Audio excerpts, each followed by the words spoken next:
ისა დღეს ხუთშაბათია და 23 საათზე ეთერშია პირველი თემა. საკადრო ცვლილებებს მთავრობაში სტრუქტურული ცვლილებაც მოყვება. პარლამენტში უკვე მიღებულია კანონი რეგიონული განვითარებისა და ინფრასტრუქტურის სამინისტროს შექმნის შესახებ. კანონი ძალაში პრეზიდენტის ხელმოწერის შემდეგ შევა და საქართველოს პარლამენტს მინისტრთა ახალი კაბინეტისათვის ნდობის გამოცხადება მოუწევს. იანვრიდან კი მთავრობას კიდევ ერთი უწყება პენტენციალურ საკითხთა სამინისტრო დაემატება. როგორ აფასებენ კიდევ ერთ ცვლილებას საკანონმდებლო ორგანოს წევრები, რომელთა ხმებზეა დამოკიდებული, მიიღებს თუ არა აღმასრულებელი ხელისუფლება ნდობის მანდატს. ცვლილებებია ოპოზიციაშიც, არის საპარლამენტო ძალები მოკავშირეების ძიებაში არიან. დღეს პირველი თემა წარმოგიდგენთ.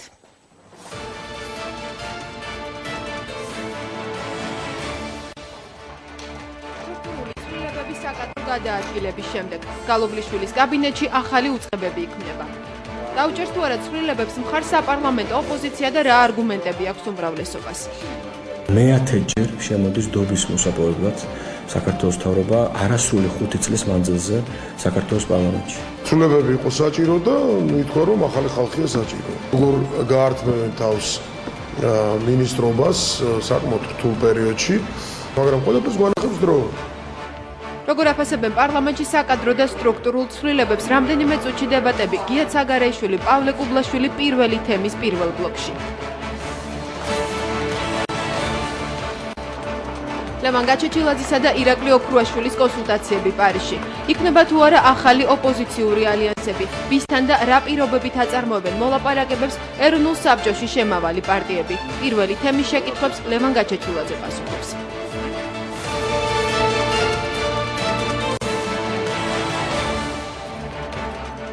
ასე პირველი თემა პირდაპირ ეთერშია. ლევან გაჩეჩილაძე ჩვენი გადაცემის სტუმარი, გადაცემის მეორე ნაწილში იქნება. ახლა კი მივესალმები ჩვენი სტუდიის სტუმრებს, იურიდიულ საკითხთა კომიტეტის თავმჯდომარე პავლე კუბლაშვილი და დეპუტატი დემოკრატიული პარტიის გენერალური მდივანი გია ცაგარეიშვილი. საღამომშვიდობის ბატონებო, დიდი მადლობა გადაცემაში მონაწილეობისათვის. ბატონ პავლე, როგორც აღნიშნეთ, დასაწყისში პრეზიდენტმა უნდა მოაწეროს ხელი ახალი სამინისტროს შექმნის შესახებ პარლამენტის მიერ უკვე მოსმენით მიღებულ კანონს, თუ მალევე დადგა დღის წესრიგში, რომ პარლამენტმა უკვე ნდობა უნდა გამოუცხადოს ახალ მთავრობას. რა სიზამთრაშე შემთხვევაში საკანონმდებლო ორგანო რა პრიორიტეტები უნდა წარმოგიდგინოთ თქვენ მინისტრთა ახალმა კაბინეტმა? კიდევ ერთხელ მოგესალმებით, მივესალმები ტელემაყურებელს. ამ ბოლო რამოდენიმე დღის განმავლობაში მე მესმის მუდმივად კრიტიკა იმის თუ რა ცვლილებები ხდება მთავრობის შემადგენლობაში, მაგრამ როგორც წესი ეს კრიტიკა ეხება მხოლოდ პერსონალიებს და არც ერთი კონკრეტული შენიშვნა.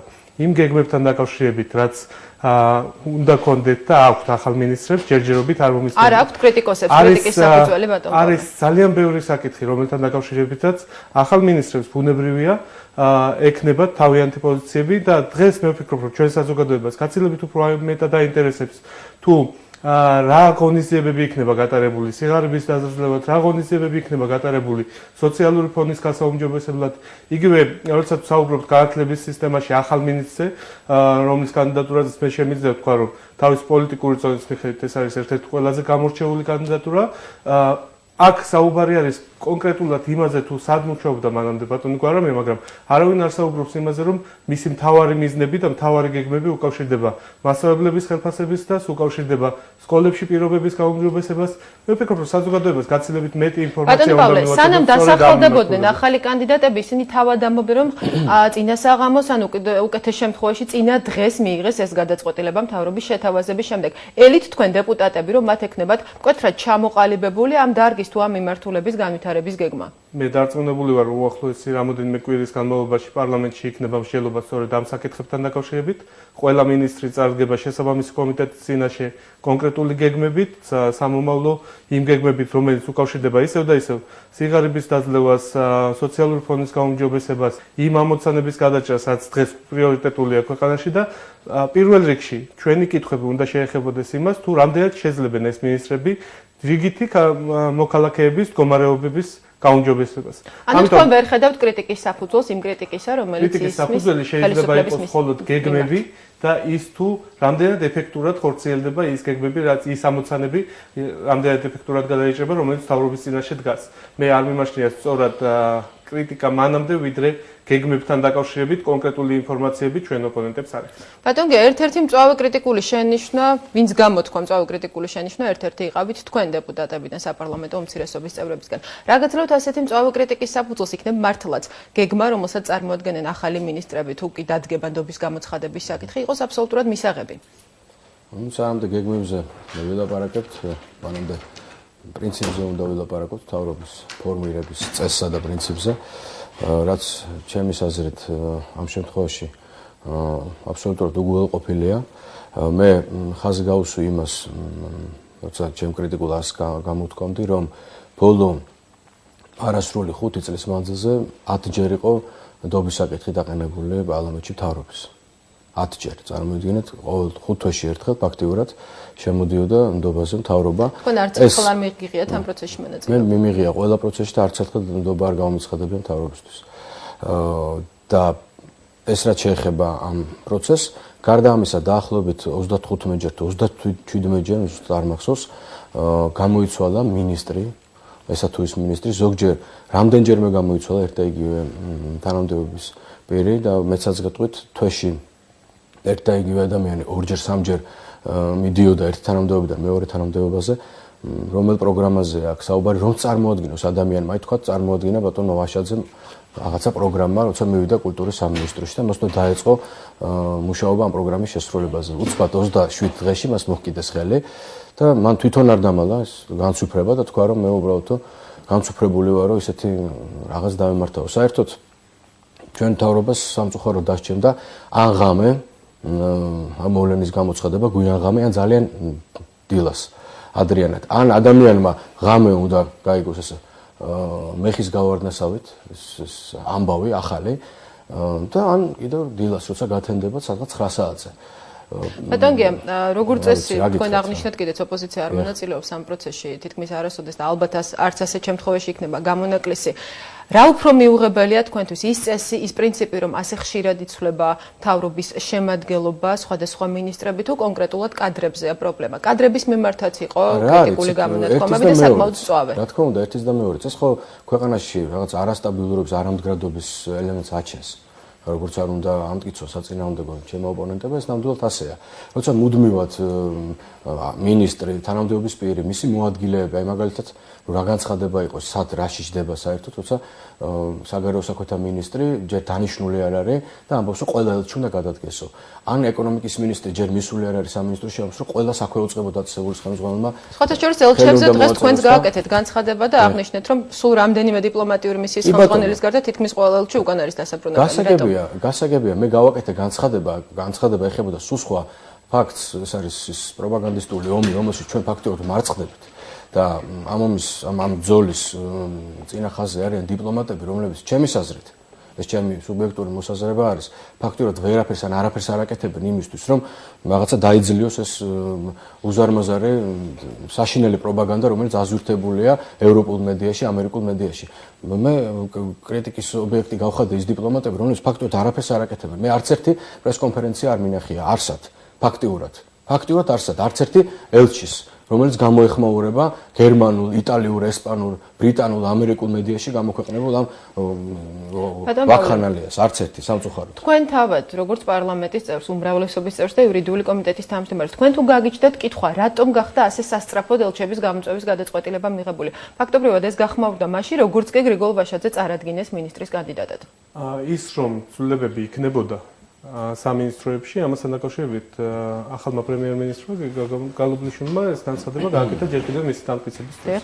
ამიტომ ცვლილებების მოულოდნელობაზე საუბარი მე ვფიქრობ, რომ უადგილოა. მე ვფიქრობ, რომ მართლაც მსგავსი ეთერები და ყველა ტელევიზიის მეშვეობით უნდა ეთმობოდეს უფრო მეტი დრო იმას, თუ რა გეგმები აქვს კონკრეტულ მინისტრს ცალკეულ საკითხებთან მიმართებაში. კიდევ ერთხელ მიზეზებიც ძალიან მნიშვნელოვანია, ბატონო პავლე, და არანაკლებ საინტერესო. მე ვფიქრობ, რომ ჩვენი საზოგადოებისათვის დღეს უფრო მეტად მნიშვნელოვანია გაიგოს ინფორმაცია იმის შესახებ, თუ რას აპირებს კონკრეტულად თქვა ახალი განათლების მინისტრი პედაგოგების ხელფასების დასთან დაკავშირებით. უფრო მნიშვნელოვანია ჩვენი საზოგადოებისთვის მოისმინოს ინფორმაცია, რა ღონისძიებებს გაატარებს ეკონომიკის ახალი მინისტრი იმისათვის, რომ ქვეყანამ გაუძლოს მართლა მძიმე ეკონომიკურ კრიზისს, რომელიც სოფლიო ეკონომიკური კრიზისის გამოძახილია. რა გაკეთდება იმისთვის, რომ შეიქმნას ახალი სამუშაო ადგილები. და რა ის რომ მოდით პრიორიტეტებს საზოგადოება თავად განსაზღვრავს და მე ჟურნალისტი ვარ და მე ვსვამ ასეთ კითხვას. თქვენ უმრავლესობის წევრს გაგიჩნდათ თუ არა კითხვა, რატომ გახდა ასე სასწრაფოდ გახმოვანებულიყო ის, რომ წარდგენისთანავე საგარეო საქმეთა მინისტრი აცხადებს, რომ უნდა გამოიწვიოს ყველა ელჩი საზღვარგარეთის დიპლომატიური მისიებიდან. ნებისმიერ მინისტრს, ნებისმიერ უწყების ხელმძღვანელს ბუნებრივია აქვს ავტონომია იმაში, რომ მიიღოს გადაწყვეტილებები საკუთარი შეხედულებისა მიერ და ზოგადად სისტემასთან დაკავშირებით დასვას ის საკითხები, რომელიც მისთვის მნიშვნელოვანია. მე ვფიქრობ, რომ ცალკეულ შემთხვევებში ცალკეულ ელჩებთან დაკავშირებით შეიძლება ცოტა უფრო სხვა ზომები იქნას გამოყენებული, მაგრამ ეს არის იმ უწყების ხელმძღვანელის გადასაწყვეტი და შემდეგ ჩვენ პარლამენტში მთლიანობაში შევაფიცრებთ ამ უწყების საქმიანობას. თუ ვინმე ცდილობს წარმოაჩინოს, რომ საგარეო საქმეთა სამინისტრომ ვერ იმუშავა ჯეროვნად განსაკუთრებით რუსეთის მხრიდან აგრესიის დროს, მე ვფიქრობ, რომ საზოგადოება ძალიან კარგად ხედავდა თუ რა რეჟიმში უწევდა ამ ხალხს იმ შემთხვევაში თუ საგარეო საქმეთა სამინისტრომ განსაკუთრებით ამ პერიოდში იმუშავა ძალიან კარგად. ჩვენ არაერთხელ მოგვისმენია, რომ ასეთი უპრეცედენტო მხარდაჭერა მძიმე პერიოდში საერთაშორისო საზოგადოების მხრიდან საქართველოსთვის იყო პირველი და ეს იყო ქართული დიპლომატიის დიდი წარმატება. ასევე თავდაცვის სფეროს შეფასებისას მოვისმინეთ, რომ საკმაოდ გმირულად გადაიტანა ქართულმა არმიამ ის მძიმე დღეები და თქვენ გაიხსენეთ გრიგოლ გალობლიშვილის განცხადება, რომ პირველად როდესაც მან წარადგინა მინისტრთა კაბინეტი დაიტოვა უფლება გარკვეული პერიოდის შემდეგ შეეცვალა მინისტრები. თუ ეს ამ ორი მიმართულებით უწყებების მუშაობა იყო წარმატებული, რატომ დადგა ამ უწყებების ხელმძღვანელების თანამდებობრივი პასუხისმგებლობის საკითხი ახალი მთავრობის ნდობის გამოცხადებიდან ერთ თვეში? მათი სამუშაო და მათ მიერ გაკეთებული ჩანდა მაშინაც 1 ნოემბერს, როდესაც მთავრობას გამოუცხადეთ თქვენ ნდობა. მე ვფიქრობ, რომ საკითხით ეს რომ ეს არის თანამდებობრივი პასუხისმგებლობა, რომელიმე მინისტრის არ ექნებოდა სწორი.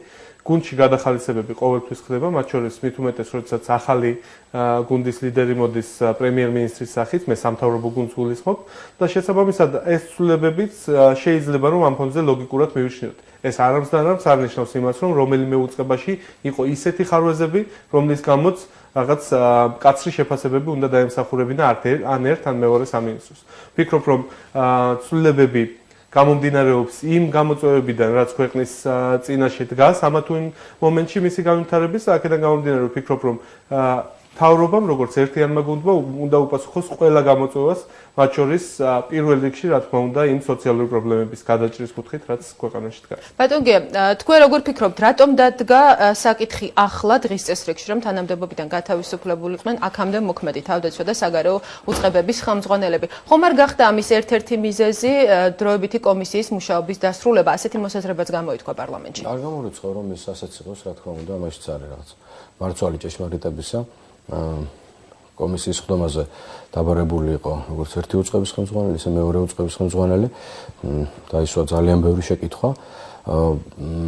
მე ვფიქრობ, რომ რა თქმა უნდა, ჩემს ასეთ ამანაც იქონია გარკვეული მაგრამ თუ კი ეს ასეა, მაშინ ალბათ უნდა დაუდებოდა მთავრობა დასკვნას. აი ეს მთავრობის ხელმძღვანელს გითხეთ ბატონ სააკაშვილს, მე ამაზე ნამდვილად ვერ გაგცემთ პასუხს.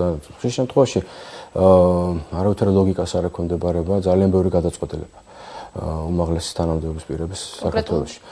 კონკრეტულად მე გითხარით, როგორ შეიძლება როცა ადამიანი ზარზეიმით მიიყვანო კულტურის სამინისტროში და შემდეგ რამდენიმე დღეში იგი აღმოჩნდეს ისევ საგარეო საქმეთა სამინისტროში. ან როგორ შეიძლება უკანასკნელი დანიშნა თავდაცვის სამინისტროში ბატონი ბაჩო ახალაიასი მოადგილეთ შეფასდეს. ეს არის აბსოლუტურად წარმოუდგენელი მოვლენა. მე პირდაპირ გეტყვით ამას. აბსოლუტურად წარმოუდგენელი მოვლენა. რითიხსნით, რა შეიძლება ამას მოეწებნოს? მე ვერ გეტყვით, ცით როგორი შტაბ-შტილება მრჩება მე ხშირად. აი იგივე ანტიკრიზისული საბჭო, იგივე ჩვენი მუდმივი, აი ბატონ პავლესთან ჩვენი მუდმივი საუბრები ხოლმე, რომ იქნებ რაღაცა ახალი იმპულსი მიცოთ ძალიან ბევრ ურთიერთობას, რომელიც სამწუხაროდ შიხში იყო შესული. ურთიერთობას პირველ რიგში ადამიანებს შორის. ჩვეულებრივ ადამიანურ ურთიერთობას, რომელიც არის უმთავრესი. ჯერ უნდა იყოს ეს გამყარებული და სწორედ ამაზე უნდა აიგოს შემდეგ რაღაც პოლიტიკური ურთიერთობები, ხო? ოპონენტებს შორის, განსხვავებული მოსაზრებების მქონე ადამიანებს შორის. თუ არ იყო ადამიანური ურთიერთობები, ჩვენ ძალიან გაგვიჭირდება ყველაფრის გაკეთება ამ ქვეყანაში. და მე პირველ რიგში უფრთხილდები სწორედ ამ ურთიერთობას. რამდენად უჭირს თავიანთი ინიციატივების უმრავლესობასთან ურთიერთობის ფონზე თავისი ინიციატივების გატანა საპარლამენტო ოპოზიციას? თქვენ მგონი აკვირდებით ანტიკრიზისული საბჭოს საქმიანობას, ოპოზიციის საქმიანობას ზოგადად უმცირესობის, არის ძალიან ბევრი საკითხი. ნამდვილად, რომელიც ჩვენ საკმაოდ ხანგრძლივი დიალოგის შემდეგ გავიტანეთ პარლამენტში. ანუ მიუხედავად იმისა, რომ საკონსტიტუციო უმრავლესობას ფულს მართველი გუნდი თქვენ მაინც ეს დიალოგი იყო ძალიან ძნელი ხშირ შემთხვევაში. ახლაც არის ძალიან ბევრი საკითხი გადაუჭერელი, მაგრამ აი მე ესეთი შტაბ-ეჭვი რჩება რაღაცას როცა მივახცევთ და აი ფიქრობ რომ იქნებ რაღაცა ნორმალური იმპულსები მოდი წამოვიდეს ხელისუფლების მხრიდან. არა ვარ ხა მიამიტი ადამიანი და ძალიან ბევრ რაღაცას ხვდები. რა პროცესები მიმდინარეობს ზოგადად ხელისუფლებაში. იმ წამსვე ხდება რაღაცა საპირისპირო რაღაც მოვლენების განვითარება. მე არ ამგონია ნორმალურად, როცა ბატონი გვარამია მიდის განათლების მინისტრად. მე არ მგონია ნორმალურად, როცა ბატონი რურუა მიდის კულტურის მინისტრად. აი მე ერთ რაღაცას ერთს გავიხსენებ 2 დღის უკან საპარლამენტო კომიტეტის თავმჯდომარემ ბატონმა დარჩიაშვილმა თქვა ესეთი გაუგონარი წინააღმდება. რომ თურმე ბატონი რურუა იმიტომ მიავლინეს პარლამენტში, რომ კულტურის სამინისტროს კარებიდან გაგდებული კომუნიზმი ფანჯრიდან ძვრება. ვინ არის ეს კომუნიზმი? რა არის ეს კომუნიზმი? წერალთა კავშირი არის ეს კომუნიზმი? ან ვინ კომპოზიტორთა კავშირია ეს კომუნიზმი? რა გახდა ბოლოს და ბოლოს? ან ერთი ან მეორე. და ვის ვებძვით ჩვენ? აქ იმერებს ვებძვით, აირის წისქვილებს ვებძვით, რა გვინდა? და ამიტომ არის რა წითელი კომისარია ბატონი რურუა? რა უნდა გააკეთოს მან იქ? ამისთვის არის მივლინებული თურმე, რომ კარებიდან გაგდებულ კულტურის სამინისტროს კარებიდან გაგდებული კომუნიზმი ფანჯრიდან არ გამოძრეს? ბატონ პავლე, იქნებ თქვენ განუმარტოთ ბატონ გეს, რისთვის არის მივლინებული თავდაცვა და უშიშროების კომიტეტის სამთავრობის ყოფილი მოადგილე წინა 2 მოწვევის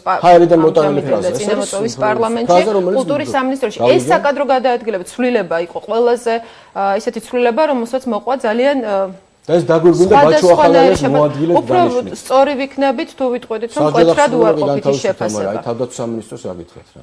ხო, ბატონი გიას შეფასებებით ჩემთვის ცოტა გაუგებარია. პირველ რიგში, როდესაც საუბრობთ ბატონი გვარამიას დანიშნულს თურმე ალოგიკურობაზე, მე ნამდვილად არ მესმის. ბატონი გია თვითონაც ძალიან კარგად იცნობს ნიკას, იცნობს მისი შეხედულებების, მისი ერუდიციის შესახებ, იცის მისი პოლიტიკური ზონის შესახებ და აქედან გამომდინარე მე ვფიქრობ, რომ დღეს მართლაც განათლების სისტემაში ძირითადი მთავარი პრობლემების გადაჭრა, სადაც უკავშირდება ისევ და ისევ პედაგოგების მდგომარეობა, სჭირდება ძალიან მაღალი პოლიტიკური ზონის მქონე ადამიანის გამოცდილება. შესაბამისად, ვფიქრობ, რომ ბატონი გვარამია ერთ-ერთი გამორჩეულია იმათგან, ვინც შეიძლება ეს საქმე გააკეთოს. რაც შეეხება კულტურის სამინისტროში ახალი მინისტრის დანიშვნას, ან იმ შეფასებებს, რაც ბატონმა გიორგიმ გააკეთა. ის რომ კულტურაში და სპორტში ძალიან ბევრი საკითხი არის გადასაწყვეტი, მე მგონი დავის საგანი არ არის. ძალიან ბევრი მიმართულებით კულტურის კომუნიზმი. ხო და მე მინდა იქნება ჩვენ ალბათ გვექნება ამის საშუალება პარლამენტში, ბატონ გიასაც ექნება.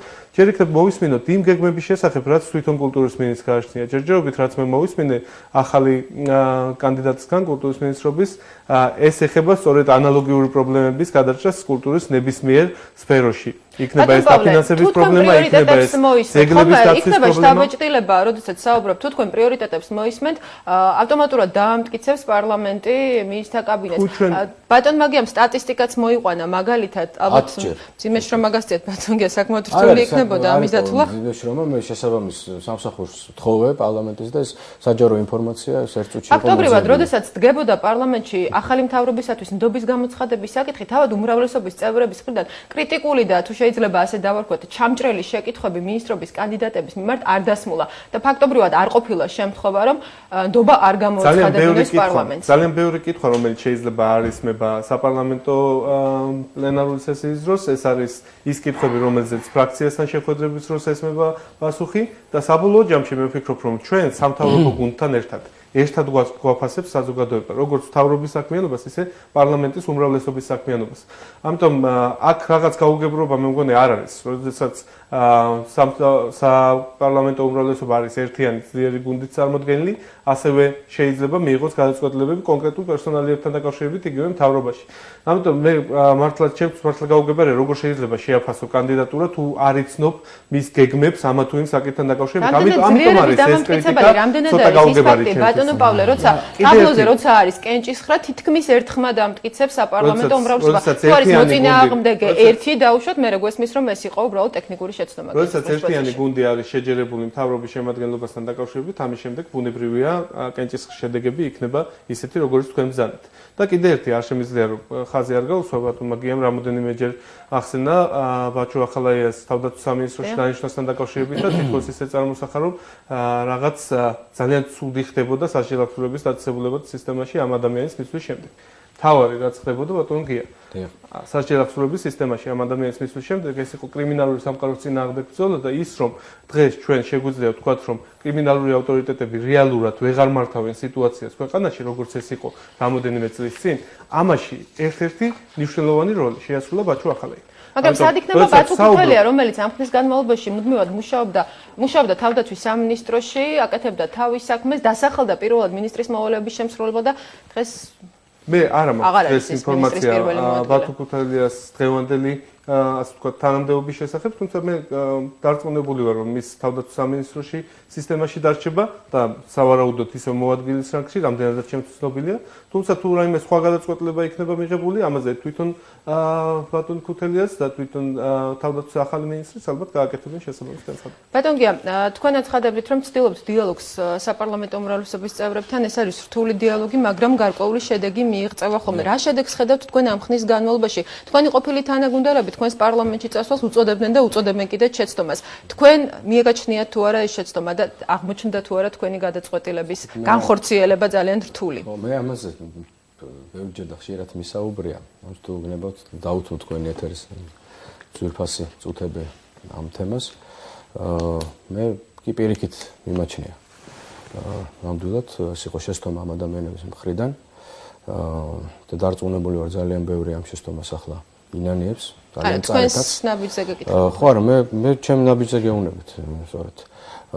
და ის კრიტიკა შემთხვევაში რომელიც ისმის ამ ადამიანების მხრიდან ისმის უბრალოდ თავიანთი მცდარი პოლიტიკური ნაბიჯის გამართლების თვალსაზრისით, არც მეტი, არც მეკლები. სხვა შთაბეჭდილება მე არ რჩება, იმიტომ რომ ჩვენ ამ არასრული 6 თვის მანძილზე მოახერხეთ იმდენი რამ მაგრამ ბატონ გია, ფაქტობრივად არანაირი ლოიალურები თუ ვიქნებით, ძალიან მწირი და შეზღუდული უფლებები აქვს საპარლამენტო ოპოზიციას. აი ეს კონკრეტული მაგალითით რომ ავიღოთ, რაზეც ვსაუბრობთ, მთავრობაში ცვლილებები და მთავრობისთვის ნდობის გამოცხადების საკითხი. რეგლამენტის მიხედვით თქვენ გაქვთ უფლება დააყენოთ ნდობლობის გამოცხადების საკითხი, მაგრამ ფაქტობრივად განხორციელებაში ხართ ძალიან შეზღუდულები, უბრალოდ სწორი იქნება თუ ვიტყვით რომ ეს ხდება შეუძლებელი. ხო, მეც მაგას ვამბობ, როცა თუ ჩემი კოლეგები შემოვიდოდნენ პარლამენტში და რა თქმა უნდა იქ უფრო მძლავრი უმცირესობა ჩამოყალიბდებოდა, ბევრი საკითხის გადაწყვეტა შეიძლება და სხვანაირად. მაგრამ თქვენი რამდენიმე კოლეგა დარჩა მხოლოდ პარლამენტს გარეთ?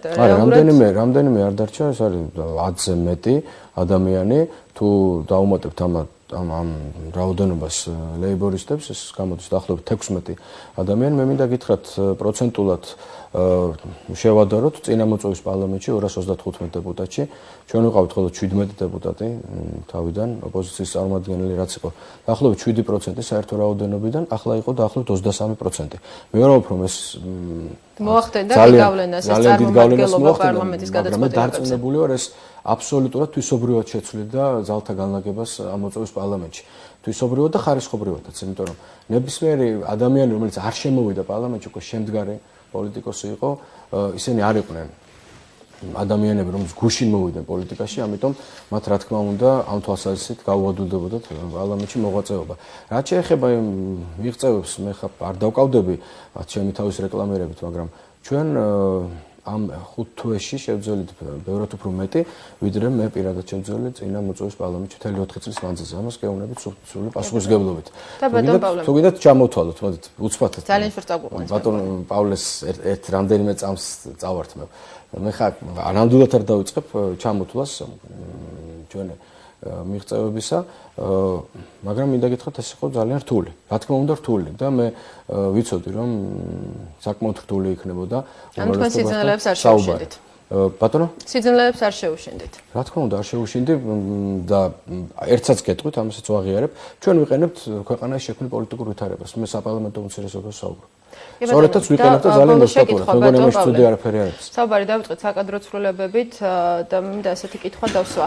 ხშირ შემთხვევაში, როდესაც იცვლებიან მინისტრები, ძალიან ბევრჯერ ყოფილა ასეთი პრეცედენტი, ახლაც დასახელდა, რომ მაგალითად ალექსანდრე ლომაი შესაძლოა იყოს ასევე დიპლომატიურ სამსახურში ჩაუდგეს სათავეში, ასევე ითქვა ტყეშელაშვილზე, თუმცა ტყეშელაშვილზე შემდეგ გავრცელდა ინფორმაცია, რომ შეიძლება იყოს უშიშროების საბჭოში. ის რომ თანამდებობიდან გათავისუფლებული პირები, რომელსაც უხდის პრეზიდენტი და მთავრობის მეთაური მადლობას, შემდეგ ინიშნებიან არანაკლებ საპასუხისმგებლო თანამდებობაზე. ხშირ შემთხვევაში დიპლომატიურ სამსახურში გასულ წლებსაც რო თუ გავიხსენებთ, ასეთი იყო ვლადიმერ ჭიპაშვილი, ასეთი იყო ზაზა ბეგაშვილი. გაჩნდა ასეთი ეჭვი და ასეთი მოსაზრებაც არის, რომ მმართველობის ამ პრინციპით მთავრობა ერთგვარად უბრუნდება შევარდნაძის მმართველობის დროინდელ პრინციპებს, როდესაც ასევე მადლობით თანამდებობიდან გათავისუფლებული სხვა თანამდებობებზე ენიშნებოდნენ. თუ ვინმე ვერ ხედავს განსხვავებას იმ მართვის მეთოდებში, როდესაც დღეს არის და რაც ხდებოდა შევარდნაძის დროს, მე ვფიქრობ, რომ ამ ადამიანს მართლა შეუძლია რომ თავიდან გადახედოს კიდე განვლილ პერიოდს და დარწმუნებული ვარ, რომ ელემენტარული ციფრების შედარებითაც საშუალება გვექნება, რომ შევადაროთ ის თუ რა ხდებოდა შევარდნაძის პერიოდში და რა ხდება მას შემდეგ, რაც მიხეილ სააკაშვილი არის საქართველოს პრეზიდენტი. მხოლოდ ის რომ შეადაროთ რამდენი პროცენტი და რამდენი თანხა იხარჯებოდა სოციალურ პრობლემებზე ეს ბატონ პავლე, რადგანაც დიპლომატიურ სამსახურზე ვსაუბრობ და ძალიან მოკლედ მიპასუხეთ თუ შეიძლება. ხომ არ გახდა ერთგვარად დიპლომატიურ სამსახურის აჯარიმო მოედანი, იმიტომ რომ თანამდებობიდან გათავისუფლებლებს ხშირ შემთხვევაში გზავნიან სხვა ქვეყანაში. არანაირად არ გახდა საჯარიმო მოედანი, მე ვფიქრობ, რომ პოლიტიკური გამოცდილების ქონა დიპლომატიურ სამსახურში არანაკლებ მნიშვნელოვანია და შესაბამისად ეს არის ერთ-ერთი მთავარი გადამწყვეტი, რაც უკავშირდება მსგავს გადაწყვეტილებას. კიდევ ერთხელ მინდა ვთქვა, მთავარი განსხვავება არის იმაში, თუ რამდენს ხარჯავდა შევარდნაძის მთავრობა სოციალური პრობლემების გადასაწყვეტად, რამდენს ხარჯავს დღევანდელი მთავრობა. რამდენი იყო ვთქვათ იგივე პენსიის ოდენობა მაშინ, რამდენი არის დღეს, რა თანხა იხარჯებოდა მაშინ განათლების სისტემაზე პედაგოგების ხელფასებისთვის და რამდენი იხარჯება დღეს. ეს შედარებები გავაკეთეთ ძალიან დიდი მადლობა. მადლობთ გადაცემაში მონაწილეობისათვის. ჩვენი სტუდიის სტუმრები გახდნენ ბატონები პავლე კუბლაშვილი და გია ცაგარეშვილი. დიდი მადლობა კიდევ ერთხელ. ჩვენ განვაგრძობთ გადაცემას. როგორ გადანაწილდებიან პოლიტიკური სუბიექტები და პარტიები არასაპარლამენტო ოპოზიცია სამოქმედო გეგმაზე ზრუნავს. კონსულტაციები სასურველ პოლიტიკურ პარტნიორებთან და მოკავშირეებთან აქტიურდება. რამდენიმე წუთში ჩვენი სტუმარი ლევან გაჩეჩილაძე იქნება, დაგველოდეთ.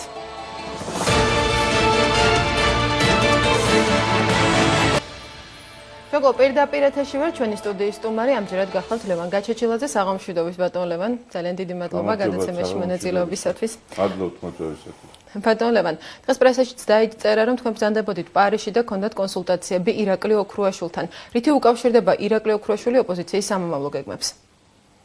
ცოტა რთული კითხვა, ირაკლი ოქრუაშვილი, მე ირაკლი ნახე იმის მე რაც ის წავიდა საფრანგეთში, თქვენ იცით მისი სტატუსი, იგი პოლიტიკური დევნილია, მე ნანახი არ მყავდა ირაკლი, იმის მერე რაც საქართველოდან ძალად გააქციეს. ჩვენ ვილაპარაკოთ პოლიტიკური მომავლის გეგმებზე, მიმოვიხილეთ მომხდარი ამბები, არაფერი ჩვეულებრივი პოლიტიკური ადამიანური შეხვედრა იყო და თან ნახე კიდევაც თუ როგორ არის და რას აკეთებს და ჩვენივრად არის და პოლიტიკური გეგმები რაც თქვენ ახსენეთ, ხომ არ გაგვიმხელთ კონკრეტულად რაზე იყო ამ მიმართულებით საუბარი? პოლიტიკური გეგმები იყო პოლიტიკური ოპოზიციის მომავალზე ქვეყანაში შექმნილ ურთულეს და უმძიმეს ეკონომიკურ კრიზისზე, ქვეყანაში შექმნილი ურთულესი პოლიტიკური კრიზისი, რაც ორმა გაყალბებულმა არჩევნებმა და ომმა მოიტანა და რა არის იმისთვის საჭირო, რომ ქვეყანაში დაიწყოს საპროტესტო ახალი ტალღა სააკაშვილის პოლიტიკური ურჩხულის თავიდან მოსაშორებით. ახალი საპროტესტო ტალღა, რომელიც ახსენეთ ბატონ ლევან, ამაზე საუბრობდით თქვენც დაახლოებით 1 თვის წინ ოპოზიცია, როდესაც იყო 7 ნოემბერი, თქვენ ამბობთ, რომ 7 ნოემბერს იწყება სწორედ საპროტესტო აქციების ახალი ტალღა. დიახ, 7 ნოემბერს დაიწყო საპროტესტო აქციის ახალი ტალღა, მინდა გითხრათ, რომ საკმაოდ წარმატებული იყო ეს აქცია, მიუხედავად იმისა, რომ ჩვენ განებივრებული ვართ ხალხმრავალი 100 და 200,000 კაციანი აქციებით ამ აქციას საზოგადოების წარმომადგენლები არ აკლდა. ეს იყო სწორედაც აქციების დასაწყისი და ჩვენ იქ კონკრეტული მოქმედებათა გეგმა დავწერეთ, რომ 7 ნოემბერი უნდა ყოფილიყო დასაწყისი აქციებისა, შემდეგ უნდა ყოფილიყო 23 ნოემბერი შემდეგ 10-დან 20 დეკემბრამდე იყო საუბარი ახალი ალტერნატიული ოპოზიციური ძალის ჩამოყალიბებაზე. 10-დან არა, ოპოზიციური ძალის ჩამოყალიბებაზე არა, ეს იყო ოპოზიციური დემოკრატიული ძალების ყრილობა 10-დან 20 დეკემბრის ჩათვლით. არა, ყრილობა ოპოზიციური დემოკრატიული ძალების ეს არის ძირითადად დრო კონსულტაციებისა, მათ შორის რა თქმა უნდა შეხვედრების და ყრილობებიც იგულისხმება და უნდა მომზადდეს 25 იანვარს გრანდიოზული მიტინგი და გრანდიოზული გამოსვლა. თქვენ როგორც იცით, ერთგვარად პროცესი დაწყებულია. თქვენ მე გავეცანი ბატონ სოზარ სუბარის მოხსენებას, რომელიც უმძიმესია და სადაც პირდაპირ წერია, რომ მერაბიშვილი ეს არის დასაჭერი ადამიანი. მე აბსოლუტურად დადებითად შევხვდი ბატონ ირაკლი ალასანიას ამერიკაში გადადგომას. ეს არის ის ახალი სახეები, რომელთა ირგვლივად შეიძლება სერიოზული კონსოლიდაციის, არა მარტო პოლიტიკური, არამედ საზოგადოებრივი კონსოლიდაციის მიღებაც და შესაბამისად ზუსტად გვარები და სახელების ირაკლი ალასანიას თავად ჯერ არ განუმარტავს, რას გააკეთებს იგი, როცა დაბრუნდება საქართველოში, თქვენ დარწმუნებული ხართ, რომ ის შეიძლება დადგეს ოპოზიციის. მე არ გამემარტია, რას გააკეთებს ირაკლი ალასანია, მე ვთქვი, რომ ირაკლი ალასანიას უკვე არსებული განცხადება მისი გადადგომის შესახებ, რასაც ესეთი მართლა კლოუნადა მოყვა ხელისუფლების მხრიდან მთელი ერჩების განთავისუფლების თვალსაზრისით, ეს იმის მეტყველია, რომ უკვე ადამიანმა ძალიან სერიოზული და სოლიდური განცხადება გააკეთა და მეც გულწრფელად საზოგადოებასთან ერთად მის პირველ გამოჩენას საქართველოში, მის პირველ პრესკონფერენციას ველოდებით და მოხარული ვარ, რომ ადამიანები უკვე აღარ იღებენ პასუხისმგებლობას ხელისუფლებაში ყოფნისა, რამდენად დამნაშავეა ეს ხელისუფლება და იმიტომ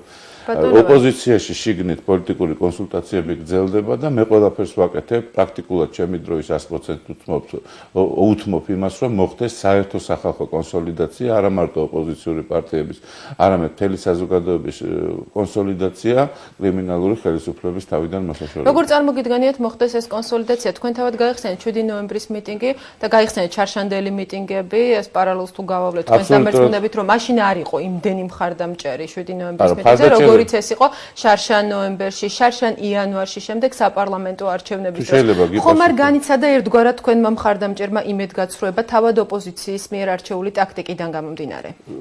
რომელ კითხვაზე გიპასუხოთ, უკვე არ ვიცი, მაგრამ გეტყვი, მხარდამჭერები ოპოზიციას ძალიან ბევრი ყავს, ჩვენ 5 იანვრის არჩევნები მოვიგეთ. მე ძალიან ერთ-ერთმა სერიოზულმა წყარომ ესეთი რამე მითხრა, რომ მე 3700 საარჩევნო უბანია საქართველოში და 13 კომისიის წევრი არსებობს თითოეულ უბანზე. მე მყავს 3700 გამრავლებული 13 კომისიის წევრზე მოწმე, რომ მე ეს არჩევნები და გაერთიანებულმა ოპოზიციამ მიხეილ სააკაშვილს ეს არჩევნები მოუგო, რამაც მიხეილ სააკაშვილს დააკარგვინა ნაციონალური ლიდერის სტატუსი და საერთო ჯამში ამან განაპირობა ის, რომ მან დაუშვა საგარეო და საშინაო პოლიტიკაში უმწვავესი შეცდომა. ანუ ამაში ხედავთ თქვენ ოპოზიციის შარშანდელი მოქმედების შედეგს პატარებენ? არა, ბოდიში თუ შეიძლება ჯერ ერთ კითხვაზე გიპასუხოთ, დაკითხვაზე ხო არა ვარ? კი, პასუხი კითხვა, სწორად იმას, მე ჩემი ძალიან დიდი გამოცდილება მაქვს სხვა შორის დაკითხვებისაც. მე უბრალოდ ამიტომ არჩევნებიდან გამომდინარე თვითონ სააკაშვილის ხელისუფლების არაპოპულარობა ძალიან დიდია, ეს ხალხი არსებობს, უბრალოდ ისინი პროაქტიულ რეჟიმში არ არიან, იმიტომ რომ ეს არის ბუნებრივი მოვლენა, ყველა ძალიან სერიოზულ დამუხტულ ტალღას, რომელიც არის სერიოზული აღმავალი ტალღა, შემდეგ დაღმავალი პროცესები მოყვება, მაგრამ ის რომ ამ ხელისუფლების უნდობლობა ჩვენ საზოგადოებაში არ გაქრმავდა, ეს პირიქით უფრო მეტიც ომის მერე პროცესებმა და ეს საუბედურო შეცდომებმა, რომელსაც ამდენი სისხლი და ტერიტორიების დაკარგვა მოიტანა ქვეყანაში და ეხლა სახეზე გვაქვს კიდევ უდიდესი ეკონომიკური კრიზისი, ამდენი კიდევ ერთხელ მინდა კლოუნადა სიტყვა ვახსენო ბოლონდროიდელი სააკაშვილის მოქმედებებიდან გამომდინარე, უამრავი ათეულობით ადამიანს ითხოვენ სამსახურებიდან, ფაქტიურად საშუალო კლასი შეიძლება გაქრეს, ათეულობით ადამიანს აგდებენ სახლებიდან, იმიტომ რომ მათ კრედიტები აქვს ბანკში აღებული. ერთი წუთით თუ შეიძლება დამთავრებინეთ, გასაგებია რომ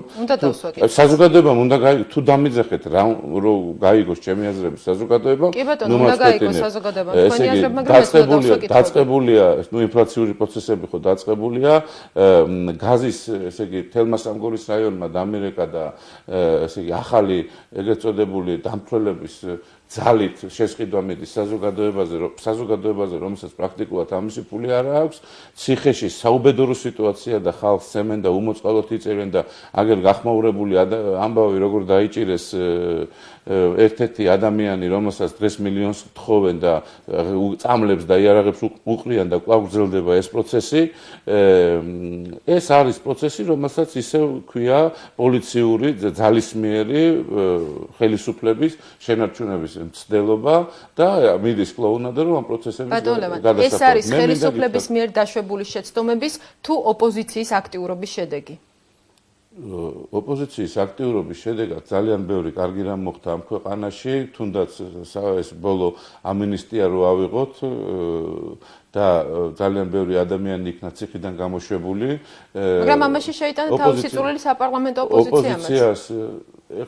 თუნდაც მალაპარაკებთ ძალიან კარგი იქნება. საპარლამენტო ოპოზიციის მთავარი დანაშაული ის არის, რომ მან თანამონაწილეობა მიიღო მიხეილ სააკაშვილის ფასადის შექმნაში, როგორც ოპოზიციის ფასადის შექმნაში. ეს არ შეიძლებოდა, იმიტომ რომ სამოქალაქო პასუხისმგებლობა, რომელსაც მე ვლაპარაკობ, ის არის, რომ საზოგადოებისაგან მარტო უნდა დარჩეს ეს კრიმინალური ჯგუფი, რომელიც დღეს მართავს ხელისუფლებას და იმდენად მარტო უნდა დარჩეს, რომ იძულებული გახდეს, რომ თავისი პოლიტიკური თანამდებობები სწორედ სამოქალაქო პასუხისმგებლობაშია, რომ ქართველმა ხალხმა ანახოს მთელ მსოფლიოს, რომ ჩვენ შეგვიძლია დამოუკიდებელი ქართული სახელმწიფო შექმნა. თუ ჩვენ ჟურნალისტები თქვენ ვერ გამოიჩენთ სამოქალაქო პასუხისმგებლობას, სხვა საზოგადო მოღვაწეები, ხალხი ვერ გამოიჩენს სამოქალაქო პასუხისმგებლობა და საკუთარ მეს გაყიდიან საქართველოს ინტერესებში, რაც ესე ხშირად ხდება, მაგალითად დღეს ჟურნალისტური ეთიკა პრაქტიკულად ჟურნალისტის ხელფასი არის გაყიდული. ბევრი რამის თქმა მინდა აქედან სამოქალაქო პასუხისმგებლობიდან გამომდინარე. თუ ოპოზიცია ვერ გამოიჩენს სამოქალაქო პასუხისმგებლობას და არ იქნება პირველი მაგალითისთვის მაჩვენებელი საზოგადოებისთვის, რომ მას შეუძლია კონსოლიდირება მიუხედავად ამბიციებისა და ყველანაირი ამბიციების გადადება, იმიტომ რომ თუ საქართველოს უპირველეს ყოვლისა მიხეილ სააკაშვილი არის დამნაშავე ხელისუფლება და ჩვენ ძალიან სერიოზულ ეკონომიკურ კრიზისში ჩავიძირებით, თუ საზოგადოება არ შეუძლია რომ თავი შეიკავოს ერთმანეთის ლანძღვისგან, ოპოზიციას არ შეუძლია რომ თავი შეიკავოს ერთმანეთის ლანძღვისგან, საპარლამენტო ოპოზიციას არ შეუძლია რომ თავი შეიკავოს არასაპარლამენტო ოპოზიციის ლანძღვისგან და მე არავინ არა თქვენ პირადად არასაპარლამენტო ოპოზიციის ერთი მაგალითი არ არის მიუხედავად იმისა რომ ყველა არჩევნებზე ძალიან სერიოზული ეგრეთ წოდებული პოლიტიკური მრავლდებები მყავდა ჩემთვის საქართველოს უპირველეს ყოვლისა და საქართველოს უპირველეს ყოვლისა ნიშნავს რომ ეს ხელისუფლება უნდა მოშორდეს და როგორც კი მოშორდება ეს ხელისუფლება ყველაფერს თავისი სახელი დაერქმევა დამიჯერეთ მე გია ცაგარეიშვილი იქნება პეტრე იქნება პავლე იქნება თუ სხვა იქნება რომელსაც ჩემზე თავის დროზე რაღაცა უთქვია თუ მართალი ვარ პასუხს გავცემ და თუ არა და ვეტყვი რომ მე მართალი არ ვიყავი და მე ესე მგონია რომ შეხარ ხა მართალი და მე ამისთან რაღაცეების ბოდიშის მოხდის არადროს არ მეშინია მე მგონია რომ ყველაზე დიდი ვაჟკაცობა მოთფინება მე ესე მგონია ყოველ შემთხვევაში მაგრამ სამოქალაქო პასუხისმგებლობა დღეს სწორადაც ის არის რომ ოპოზიციამ გადადგას ის ნაბიჯი რაც მთელ ერს და მთელ საქართველოს დაანახებს მე რა დღეს სიუჟეტი გავიდა როგორ აფინანსებს სახელმწიფო ვენახის არჩევას საქართველოში ეს არის სამოქალაქო პასუხისმგებლობას ქართული სახელმწიფო შექმნის ეს არის უბედურება როგორ რაც ჩვენ ქვეყანაში ხდება აქედან გამომდინარე ჩვენ უნდა ვიყოთ მაგალითები თავგანწირვის მაგალითები სამოქალაქო პასუხისმგებლობისა მე მაგალითად მთელი ჩემი ცხოვრების არსი მთელი ჩემი ცხოვრებისეული დრო ბოლო 1 წლის განმავლობაში დავდე იმ პოლიტიკურ მაგიდაზე, რასაც დამნაშავე ხელისუფლების მოშორება მაგრამ ის გუნდი, რომელიც შარშან ირაკლი ოქროაშვილის დაკავების შემდეგ ჩამოყალიბდა ეროვნულ საბჭოდ გაერთიანებულ ოპოზიციად და გუნდი, რომელმაც თქვენ დაგასახელად თავის ლიდერად, ჯერ საპრეზიდენტო კანდიდატად 5 იანვარს და შემდეგ საპარლამენტო სიის პირველი ნომერი იყავით თქვენ 21 მაისის საპარლამენტო არჩევნებზე. ეს გუნდი ფაქტობრივად დაიშალა. ვისთან არის დღეს ლევან გაჩეჩილაძე? ახალი პოლიტიკური რეალობაა დღეს მე ვარ აბსოლუტურად ყველასთან, სულ ყველასთან ვარ, მე იმასაც ვიძახი რომ საქართველოს ინტერესებიდან გამომდინარე შენ საკუთარ მტერსაც კი უნდა ელაპარაკო აუცილებლად დღეს მე იმას ვიძახი რომ რუსებთან ლაპარაკი მიუხედავად იმისა რომ ის დღეს პირველი აგრესორია ქვეყანაში და პირველი მტერია აუცილებელია საქართველოს ინტერესებიდან გამომდინარე მე დაველაპარაკები ყველას ვინც თავის ერთ წვეთს მაინც შეიტანს იმ საქმეში რასაც დღეს საქართველოს გადაჭერა დაელაპარაკებით თუ არა თქვენ იმ ადამიანებს რომლებიც ხელისუფლებას გაემარჯვებიან მითხრა დღეს ჩამოაყალიბეს ოპოზიციური პარტიები, მაგალითად ზურაბ ნოღაიდელსა და ნინო ბურჯანაძეს. ბატონ ლევან, დრო გადის და ეს არის მონოლოგის რეჟიმი, შესაბამისად უნდა დავსვა კითხვა. მე დაველაპარაკები აბსოლუტურად ყველას, იმ ადამიანებსაც დაველაპარაკები, მაგრამ კონკრეტულად ამ ადამიანების სახით ვიძახი იმას, რომ მათ უნდა გადადგან კონკრეტული ნაბიჯები. ხალხს უნდა ელაპარაკონ სიმართლე. არაფერს არ ნიშნავს ის, რომ ლევან გაჩეჩილაძე დაელაპარაკება ნინო ბურჯანაძეს და ლევან გაჩეჩილაძე დაელაპარაკება ზურაბ ნოღაიდელს. ხალხმა თუ არ მიიღო ნინო ბურჯანაძე და ზურაბ ნოღაიდელი და მისთანები გინდათ ეროსი კინწმარიშვილი, რაც ნიშნავს, რომ საზოგადოებას უნდა დაელაპარაკოს სიმართლე და შენი დანაშაულებებისთვის პასუხი უნდა ააგო. ადრე იქნება თუ გვიან იქნება თავისუფალი სასამართლოს გათვალისწინებით, მე მათაც დაველაპარაკებ ლაპარაკები, იმიტომ რომ თუ მათ მიუძღვით და შეუძლიათ გარკვეული პატარა წვილის შეტანა იმ დიდ საქმეში, რაც მიხეილ სააკაშვილის პოლიტიკური ურჩხულის დანგრევა ქვია, რა თქმა უნდა, ეს ხალხიც ამ საქმეში გამოსაყენებელია, მაგრამ არა ისე რომ ამის ამბიცია თავისი ამბიციებით ისე არა ჩვეულებრივი სამოქალაქო პასუხისმგებლობიდან გამომდინარე. თქვენ აღარა გაქვთ პირველობის ამბიცია? მე არც არასდროს არ მქონია პირველობის ამბიცია და თუ გახსოვთ რომ მე სულ 200 დღით მოვდიოდი საქართველოს ხელისუფალში, იმიტომ რომ საპრეზიდენტო ინსტიტუტი გაუქმებულიყო როგორც ინსტიტუტი, როგორც მახინჯი წარმონაქმნი ჩვენი ქვეყნისათვის და საპარლამენტო რესპუბლიკად გამختارიყო საქართველოს და მე საერთოდ გუნდის კაცი ვარ. გუნდის გამარჯვებისთვის მე შემიძლია სათადარიგოს კამპლეტაც ვიჯდე.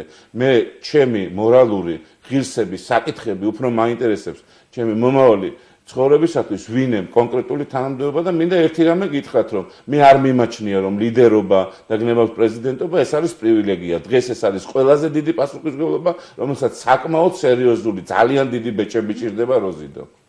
დიდი მადლობა ბატონ ლევან, რამდენიმე წუთში განვაგრძოთ საუბარი რეკლამის შემდეგ. Ჩოკო პირდაპირ ეთერში ვარ, კიდევ ერთხელ შევახსენებ მაყურებელს ჩვენი სტუდიის სტუმარი გახლავთ ლევან გაჩეჩილაძე. ბატონ ლევან, როდესაც თქვენ საუბრობთ ოპოზიციური ძალების ხალხალ კონსოლიდაციაზე, ხომ არ იქნება ეს ისეთივე გაერთიანება, როგორიც შეიქმნა შარშან შემოდგომას და რომლის დაშლაც უბრალოდ მისგან პოლიტიკური პარტიების გასვლა დაიწყო უკვე საპრეზიდენტო არჩევნების დანიშვნისთანავე? პირველ რიგში მინდა გითხრათ, რომ რა თქმა უნდა შეცდომები გარკვეულწილად დაშვებული იყო, მაგრამ მე მინდა გითხრათ, რომ თუ ჩვენ ავიღებთ საქართველოს 2007 წლის 7 ნოემბრამდე, ეს იყო აბსოლუტურად სხვა საქართველო, ეს იყო გირგვლიანის მკვლელობის და მკვლელების საქართველო, ეს იყო საქართველო აბსოლუტურად ხელისუფლების უპასუხისმგებლობისა.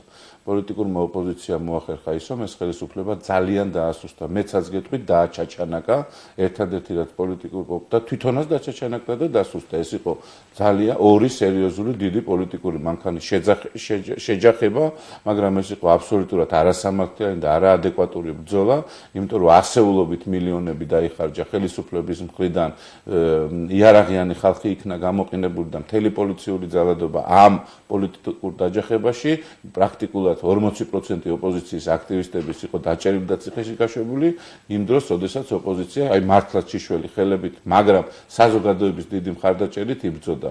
ერთადერთი რაც ოპოზიცია მაშინ არ დაუშვა და არ უთვლი რომ ეს იყო შეცდომა, თუმცა ამაზე ძალიან ბევრს მაკრიტიკებენ, არ დაუშვით ჩვენ სამოქალაქო დაპირისპირება და სამოქალაქო ომი, იმიტომ რომ ყველა ქვეყანას ასუსტებს სამოქალაქო ომი და პრაქტიკულად ეს არის ის თემა, როდესაც მთელი მსოფლიო იძახის, რომ ამ ხალხს არ შეუძლია ქართული დამოუკიდებელი ქვეყნის შექმნა. შეცდომები, რომელიც თქვენ ახსენეთ?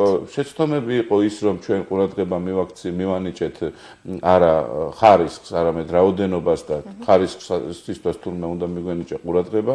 შეცდომა ის იყო, რომ ცაიტნოტურ დროში ჩვენ ვერ მოვახერხეთ ბევრი ისეთი ადამიანის დანიშვნა კომისიებში, რომლებიც არ გაყიდულიყვნენ და ჩვენი ბევრი კომისიის წევრები გადაბირებულები შიშით თუ ფულით იყვნენ, ესე იგი ნაციონალური მოძრაობის მიერ და თვითონ ერთობის სიჭრელე იყო თუ არა ერთგვარი შეცდომა და გახდა თუ არა ეს მიზეზი შემდგომში ამ გაერთიანების დაშლის? ბრძოლის ერთობისთვის სიჭრელეს არანაირი მნიშვნელობა არ აქვს, არჩევნებისთვის სიჭრელეს მნიშვნელობა არ აქვს. ჩვენთვის არჩევნებიც იყო ბრძოლა, იმიტომ ვიყავით ჩვენ ჭრელი. ჩვენთვის საპრეზიდენტო არჩევნები ბრძოლა იყო, საპარლამენტო არჩევნები იყო ბრძოლა. იმიტომ რომ ჩვენ ეს ხომ არჩევნები იყო, ჩვენ ვებრძოდით მერაბიშვილის და სააკაშვილის არჩევნებს, მთელი მათი იარაღიანი ხალხით, მთელი მათი მოსყიდული კომისიებით. ეს იყო ჩვენთვის ბრძოლა იმისთვის, რომ სააკაშვილის რეჟიმი დაგვემთავრებია. არჩევნები, თავისუფალი არჩევნები, იდეოლოგიების არჩევნები საქართველოში არ ყოფილდა. სწორედ ამას ვიბრძვიმე, რომ თუ ერთმა იდეოლოგიამ მოუგო მეორე იდეოლოგია, სწორედ ეს არის ის პოლიტიკური და სამოქალაქო პასუხისმგებლობა, რაც საქართველოს აშენებს, საქართველოს მომავალს აშენებს და მე ვიბრძოლებ მანამ, სანამ საქართველოში თავისუფალი არჩევნები არ დაინიშნება. დღეს ახალი პოლიტიკური დუღილია, ახალი პოლიტიკური სახეებია, ახალი პოლიტიკური ცხოვრება, მაგრამ ეს ბრძოლა გასაგრძელებელია, ბრძოლის მეორე ტალღა დასაწყებია და არა მარტო ოპოზიციური, მთელი საზოგადოებრივი კონსოლიდაცია სამოქალაქო პასუხისმგებლობის ქვეშ, სამოქალაქო პასუხისმგებლობების პირების და მთელი ოპოზიციის აუცილებელია. ანუ ის შეცდომები, რაზეც საუბრობთ, იქნება ამ შემთხვევაში გათვალისწინებული. ეს იქნება ძალიან მინიმალური, უშეცდომო ადამიანები არ არსებობს, უშეცდომოდ მარტო საიქიოში არიან, მინდა გითხრათ, დინამიკა ზოგჯერ მოგდის შეცდომა, ზოგჯერ არა, ჩვენ პოლიტიკური ესეთი ბრძოლის გამოცდილება არ გქონია, მაგრამ მინდა გითხრათ, რომ საქართველოს უახლეს ისტორიაში ეს იყო უპრეცედენტო ბრძოლის წელი, სადაც უპრეცედენტო დიდი რაოდენობის ხალხი გამოდიოდა მხარდასაჭერად. ერთ-ერთმა მითხრა, რომ ჩემი 80 წელს მიტანებული ბებია 5 იანვარს წავიდა არჩევნებზე, ფეხი მოიტეხა და ფეხმოტეხილი ქალი მივიდა არჩევნებზე და ხმა მომცა მე ამ ქალის გულისთვის, მე ბოლომდე გავაგრძელებ ბრძოლას და ისე როგორც ყველას გულისთვის, იმიტომ რომ საქართველო დღეს არის გადასარჩენი. ასეთი დიდი მუხტი, ასეთი დიდი ერთგულება საქართველოში, როცა საზოგადოებამ სწორედ აი ამ ერთობის და ორი არჩევნების დროს გამოავლინა, პრაქტიკულად საქართველოში არ ყოფილა. ეს გაგრძელდება, ოღონდ ეს არის ახალი დღის წესრიგით გასაგრძელებელი. კი ბატონო, ამაზე რამდენიმე წუთში უბრალოდ თქვენ არ გამეცით პასუხი ზუსტად იმ კითხვაზე, ეს შეცდომები, რაც დაუშვა გარკვეულწილად ოპოზიციამ გასული 1 წლის განმავლობაში, გახდა თუ არა მიზეზი იმისა, რომ ერთიანი ეროვნული საბჭო თანდათანობით დაშლილიყო? ერთიანი ეროვნული და დავამატებ, ხომ არ გახდა ამის მიზეზი, ასევე გავრცელდა ინფორმაცია, რომ შიდა განხეთქილების ერთ-ერთი მიზეზი გახდა ზოგიერთი სუბიექტის მხრიდან დაფინანსების წყაროების რუსეთში მოძიების მცდელობა. არავითარი დაფინანსების წყაროების რუსეთში მოძიების მცდელობა არ ყოფილა, ეს იყო აბსოლუტურად მეგობრული, ძალიან ჯანსაღი პოლიტიკური ერთობა. ზოგმა უბრალოდ პარლამენტში შეცვლის ცდუნებას ვერ გაუძლო და ვერ გაათვითცნობიერა ის, რომ ეს მათი იქ შესვლა ეს იყო ისევ სააკაშვილის რეჟიმის გაძლიერება, იმიტომ რომ დემოკრატიის ფასადის აწევა და სხვა დანარჩენ შემთხვევაში კი ეს ერთობამ თავისი საქმე ქნა და უძლიერესი მეგეუნები, ძალიან ავტორიტარული ხელისუფლება, პრაქტიკულად დიქტატორული ხელისუფლება იმ დონეზე დაასუსტა, რომ ჩვენ აი უკვე ძალიან მალე ამ ხელისუფლებას საქართველოსთან ყველანაირი ექსესების და სისხლის გარეშე მოვიშორებთ. ეს იქნება ამის ეს დრო მოვა, აუცილებლად მოვა და მე ვიქნები ის ადამიანი, ვის თქვენ პირველი ამ დროს მოგილოცავთ. სხვა დანარჩენი ესეთი რადიკალური შეცდომა ოპოზიციას არ დაუშვია, თქვენ იცით რომ ჩვენ ბრძოლით ვართ დაღლილი, ჩვენ შეიძლება პირველი ეტაპი არჩევნები, ძალისმიერი არჩევნები და გაყალბებული არჩევნების შედეგად პოლიტიკურ თამაშგარე მდგომარეობაში დავრჩით, მაგრამ მე თქვენ გვირდებით, რომ სამოქალაქო პასუხისმგებლობის პირადი მაგალითების ჩვენების შემდეგ სამოქალაქო პასუხისმგებლობა ისევ აიწევა, ისევ მოვა მეორე ტალღა საქართველოში, რომელსაც უკვე ვეღარ გაუძლებს მიხეილ სააკაშვილი და მისი ხელისუფლება ქვეყანაში გამთავრდება. როდესაც საუბრობდით გაერთიანებული ოპოზიციური საბჭოს დაშლაზე, არ შესულა პარლამენტში ახალი მემარჯვენეები, მაგრამ მათი ლიდერი ეს გუნდი უკვე დგას რესპუბლიკელებთან ერთად, მათ შექმნეს ალიანსი, ხედავს თუ არა დღეს ლევან გაჩეჩილაძე საკუთარ თავს მათ გვერდით. სწორედ ეს არის ის პროცესი, რომელსაც მე მივესალმები, საქართველოსთვის აუცილებელია პოლიტიკური პარტიების გამსხვილების პროცესი, პოლიტიკური ალიანსების დაფიქსირების პროცესი, ახალი პოლიტიკური ერთობის გამოცხადების პროცესი, ახალი დიდი კონსოლიდაციის პროცესი, არა მარტო პოლიტიკური პარტიების, არამედ საზოგადოების ძალიან დიდი ნაწილის და სწორედ ეს არის ის, რაც ჩვენ გვიწერია ჩვენს პროგრამაში, რომ ძირითადად დეკემბერი-იანვარი იქნება დატვირთული იმით, რომ შეიქმნება პოლიტიკური ალიანსები, შეიქმნება პოლიტიკური გამსხვილებები იმისთვის, რომ უკვე აპრილამდე ჩვენ მოვიაროთ კიდევ ერთხელ მთელი საქართველო, რომ მთელი საქართველო დავაყენოთ ქუჩაში, იმისთვის, რომ პოლიტიკური ცხოვრება. ანუ ქუჩის აქციები იქნება ასევე ერთ-ერთი ოპოზიციის სტრატეგიის ერთ-ერთი მთავარი კომპონენტი. შეიძლება პოლიტიკური ცხოვრების არსებობის საშუალება არ მივცეთ მიხეილ სააკაშვილის ხელისუფლებას. რა თქმა უნდა, ქუჩის აქციებიც იქნება საჭირო, იმიტომ რომ ქუჩის აქციების გარეშე მიხეილ სააკაშვილი აგრძელებს თავის კლოუნადას, რომელიც საქართველოსთვის ძალიან მომავალში სარისკო გადაწყვეტილებებთან არის დაკავშირებული. შესაძლებელია ამ კლოუნადის შედეგად ახალი საომარი პროვოკაციის დაწყება და საქართველოს ისევ გამანადგურებელი ზიანის მოყენება, გამანადგურებული ეკონომიკური ზიანის მოყენება და აქედან გამომდინარე მე აბსოლუტურად ვთვლი რომ დღევანდელი ხელისუფლება არ არის გადაწყვეტილებების უნარის მქონე ხელისუფლება და ეს ხელისუფლება პოლიტიკურად საქართველოში ძალიან ჩქარია. რა ფორმით ჩამოაყალიბებს ოპოზიცია თავის მთავარ მოთხოვნას? ეს იქნება ქვეყნის პირველი პირის დაუყოვნებლივი გადადგომა, ვადამდელი არჩევნების დანიშვნა, რომელი არჩევნები ასე ჩემთვის პრიორიტეტული? თვალნათლივ წერია ჩვენს იმაში, ეს არის თუ ჩვენ გვინდა საქართველოს უპირველეს ყოვლისა და თუ ჩვენ გვიყავს რომ ჩვენი ქვეყანა არის მთავარი და ეს გათვითცნობიერებული გვაქვს, საქართველოში აუცილებლად უნდა შედგეს და გაზაფხულსავე საპრეზიდენტოც და საპარლამენტოც ვადამდელი, ხაზგასმით ვიძახი, ვადამდელი არჩევნები. თორემ ეს ხელისუფლება ძალიან მძიმე მდგომარეობაში. ანუ თქვენ შეძლებთ აიძულოთ ხელისუფლება შეიტანოს კონსტიტუციაში. ჩვენ გავაკეთებთ ყველაფერს იმისთვის, რაც საქართველოს ინტერესებში იქნება, ეს 2x2-4-ია. აიძულებთ კიდევაც და ვიბრძოლებთ კონკრეტული ჩვენ მაგალითს მივცემთ ბრძოლისას კიდევ ერთხელ მიუხედავად იმისა, რომ საზოგადოება გადაღლილია, მე მინდა ყველას თქვენი ეთერის მეშვეობით ვთხოვო, რომ დღეს გადაღლა არაფრით არ შეიძლება. თავიდან უნდა მოვიკრიფოთ იმის ენერგია, რომ საქართველოში ამაღლდეს სამოქალაქო პასუხისმგებლობა და ვაჩვენოთ მთელ მსოფლიოს, რომ ჩვენ დამოუკიდებლად შეგვიძლია ქართული სახელმწიფოს მშენებლობა და პოლიტიკური კულტურა გვაქვს. ძალიან დიდი მადლობა ჩვენი სტუდიის სტუმარი გახდათ ლევან გაჩეჩილაძე. პირველი თემა დღეს ამით დასრულებულია ჩვენი გადაცემა სამშაბათამდე გემშვიდობებად. მადლობთ ყურადღებისათვის, მშვიდობიან ღამეს გისურვებთ.